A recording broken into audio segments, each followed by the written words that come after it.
दिल्ली विधानसभा चुनाव से पहले एक बार फिर से फ्रीबीज को लेकर के सियासत गर्म है और ये कितना गंभीर खतरा हो सकता है। सुप्रीम कोर्ट की एक टिप्पणी से आप इसे समझ सकते हैं और इसे समझना और ज्यादा आसान होगा।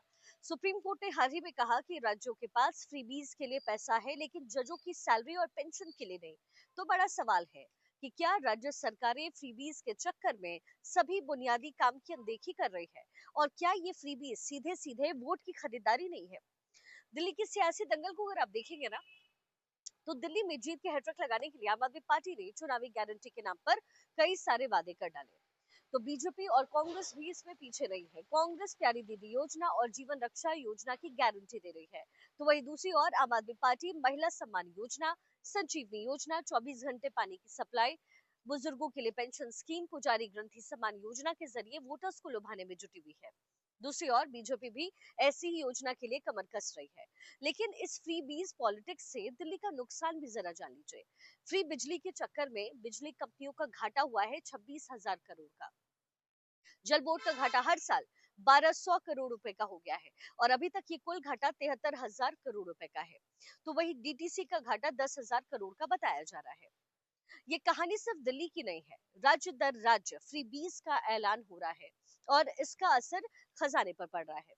पिछले दिनों आरबीआई ने अपनी कैग रिपोर्ट एक जारी की थी और उन्होंने बताया कि राज्य सरकार पर सब्सिडी का खर्च लगातार बढ़ रहा है। 2020-21 में सब्सिडी का ये खर्च 11.2% था, जो कि 2021-22 में बढ़ करके हो गया 12.9%। आरबीआई के मुताबिक 2026 से 27 तक पंजाब पर अपनी जीएसडीपी का 45% तक का कर्ज हो सकता है। यानी तकरीबन तकरीबन पंजाब की आधी अर्थव्यवस्था कर्ज में डूबी होगी। इसी तरीके से राजस्थान, केरल, पश्चिम बंगाल, आंध्र प्रदेश, उत्तराखंड, बिहार, हरियाणा, तमिलनाडु पर भी ये कर्ज तकरीबन 3% तक हो सकता है। ये गणित बेहद साधारण है, नॉर्मल है कि कमाई कम और खर्च ज्यादा है तो जाहिर है कर्ज का बोझ बढ़ना तय है। पर जरा आप सोचिए कि अगर सियासत यूं ही राज्यों को कर्जदार बनाती रही तो कल को राज्य सरकारें जनहित के काम के लिए पैसे कहां से लाएगी। हाल ही में फाइनेंशियल इन्फ्लुएंसर और विजडम हैच के संस्थापक हैं अक्षय श्रीवास्तव ने अ, भारत की बढ़ती मुफ्तखोरी पर चिंता जाहिर की। उन्होंने चेतावनी दी है कि ये देश को आर्थिक संकट में डाल सकता है। सोशल मीडिया प्लेटफॉर्म एक्स पर एक पोस्ट में श्रीवास्तव ने अमेरिका से तुलना करते हुए कहा कि कैसे मुफ्त की चीजें देश की अर्थव्यवस्था को नुकसान पहुंचा सकती है।